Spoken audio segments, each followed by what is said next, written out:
In this video, we are going to make a smart water level indicator using the ESP32 and the Blynk IoT. Here you can see I have used a waterproof ultrasonic sensor to measure the water level, but you can use any other ultrasonic sensor. It will measure the water level and you can monitor it on the OLED, and if the ESP32 connected with the Wi-Fi, you can monitor the water level from anywhere in the world in the Blynk IoT app. And for the low water level, you will get a blink notification and also the alarm will start, and there are also some other features. And as you can see, I have made the complete circuit on the 0 PCB, and using this layout you can also easily design this complete circuit on the 0 PCB. Now before going to the details, let me show you how this project works. Now we will quickly test this circuit. You can see the water level percentage on this OLED and the Blynk IoT app. Now the water level is slowly increasing. Here you can see. Now the tank is full. I can also press this button to reset the buzzer. Now whenever the water level reduces, you can see the related percentage on the OLED. And when the level drop down below 10%, you can see now the level percentage is 7%. I got a notification in the Blynk IoT app, low water level, and I can also see the value, and the green LED turns on. Now whenever the water level increase, the buzzer will stop automatically. You can also stop it from this button. These are the required components for this project. You can either use this SR04 ultrasonic sensor, or you can also use this waterproof ultrasonic sensor, as we are going to use this sensor inside the water tank. Now we have to connect all these components as per this circuit diagram. For this circuit, if you want to use AC supply, then you have to use this AC to DC converter. Otherwise, you can directly give 5 volt supply to this circuit. For this project, we are going to use this waterproof ultrasonic sensor, but you can also use this ultrasonic sensor as per this circuit. Now before designing a PCB for this project, I have made the complete circuit on breadboard for testing. After that, I have made a PCB for this project using the Altium PCB designer software. In Altium, it is very easy to search for any components, compare the datasheet, and accordingly use that component in your circuit. And Altium has also lot of useful tools which will save you a lot of time while routing any PCB, and there are a lot of free tutorials available on Altium, and the user interface is so simple. You can easily learn this software and use it to design professional PCBs. And we all know Altium is the most trusted PCB designer software by most of the electronic companies. So if you want, you can download the free trial version of the Altium software from the description and use it to design professional PCBs. This is the PCB for this project. You can download the PCB Garba file from the video description, but in this video we will make the complete circuit on this 0 PCB with the help of this PCB layout. Now you can also download this PCB layout for this project from the video description, and here I have also mentioned the grid on this layout which will help you to make the circuit on this 0 PCB. First, I will place this layout on this 0 PCB. Then with the help of a light, I can easily match the grid with the hole on the 0 PCB. After that, I have to cut the 0 PCB as per the size. Now I will paste this layout on the 0 PCB using a glue. As you can see, I have placed the layout on the 0 PCB. Now with the help of a light, I can easily identify the hole.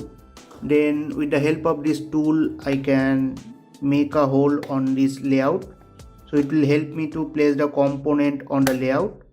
Now I will place all the components one by one on the 0 PCB.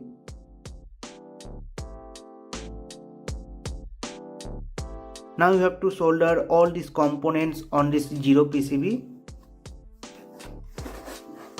As you can see, we have placed all the components on this 0 PCB. Now with the help of this layout, we can easily connect all the components as per the circuit.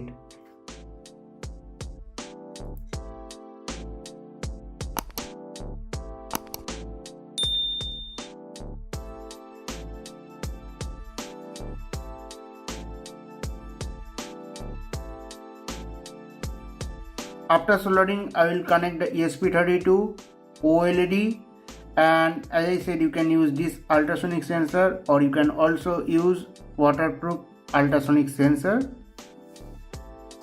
Now we will connect the ESP32 with a laptop for programming. Before programming the ESP32, first we have to configure the Blynk cloud. Now here first we will create a template. So I will click on new template, give a name to this template. Then hardware will be ESP32, connection type will be Wi-Fi.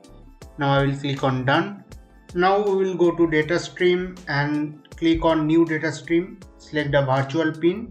For the first data stream, I will give the name water level. It will show the water level in percentage. Then in the pin, I will select V1. In the unit, I will select percentage, as it will show the value in percentage. Minimum value will be 0, maximum value will be 100, and data type will be integer. Now I will click on create. Now I will again click on new data stream, select the virtual pin. For the next data stream, I will give the name distance. In the pin, I will select V2. Data type will be string. Now click on create. Now I will go to automation, and here I will turn on these two radio button, and in the type of automation I will select sensor. Then I will go to web dashboard, and here I will drag and drop level widget and one gauge widget. Then I will tap on the setting icon on the gauge widget, then select the data stream water level. Then I will click on save, then go to setting of the level widget, and here I will type distance, and I will select the data stream V2. Then I will click on save. So our web dashboard is ready. Now I will click on save. Now we have to add a device using this template. So let me go to my device. So I have to click here, then click on new device, then select from template, select the template name, and you can also give the device name. I'm keeping as it is. Now click on create. Now if I go to device info, you can get the authentication token here. So now we can move to the coding part of this project. This is the source code for this project. You can download this code from our website iotcircuithub.com. Just visit the article. You can find the link in the description. Then you can download the code from this button.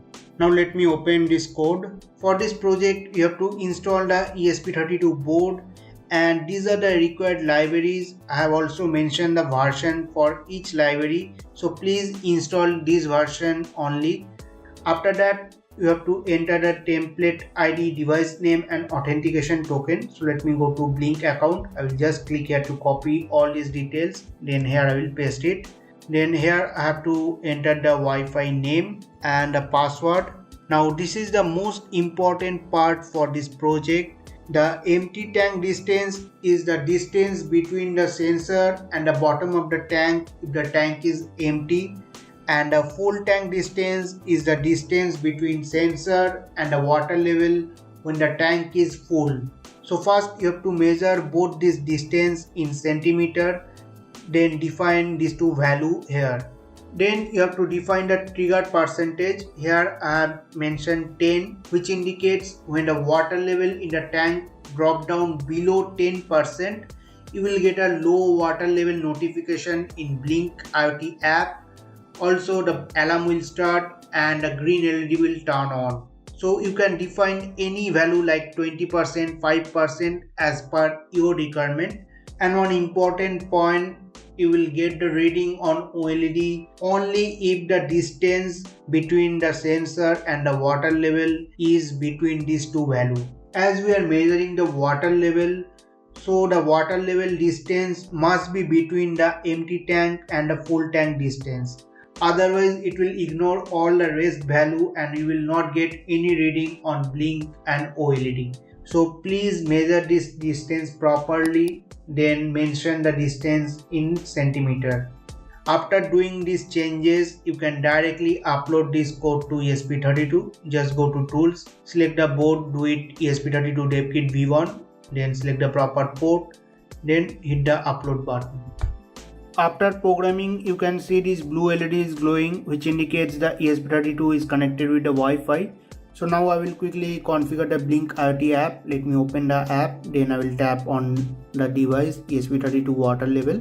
Then I will go to edit mode and tap on this plus icon.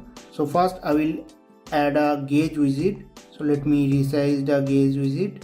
Then again I will go to widget box, and now I will add a level widget just to show the distance between the sensor and water level.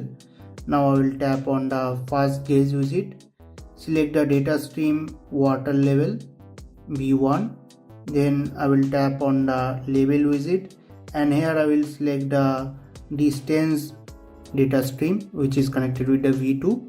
So our dashboard is ready. Let me exit from the edit mode. Now I will add a automation so that whenever the water level drop down below 10%, I should get a notification on mobile app. So let me exit from the dashboard. Now I'll tap on automation, then tap on add automation, then select device state and select the device. Then I will tap on this data stream name. Here I will select is lower than or equal to. Then here I will enter 10 as I want notification when the water level drop down below 10%. You can give any other value as per your requirement. Now I will tap on done. Then I have to add action, so I will tap on add action. Then if you want email, then you can tap on send an email. Here I want just a notification, so I will tap on in-app notification. Then enter the custom message. In the message I will type water level below 10%. Now I will tap on done. Then again I will tap on done. Now here you can give the name of the automation. You can give any other name. Now I will tap on done. So here you can see our automation created. Now if you want to use AC supply, then you have to give the AC supply across these two pins, then it will convert it to 5 volt DC. But if you want to use direct 5 volt, you can connect the 5 volt across these two pins, and across these two pins you have to connect the buzzer. Now our water level indicator is ready. Now I'm going to install it. As you can see here, I have used a waterproof ultrasonic sensor. For this sensor, the range starts from 25 cm. So make sure the distance between the water level and the sensor must be greater than 25 cm. And now we can also monitor the reading.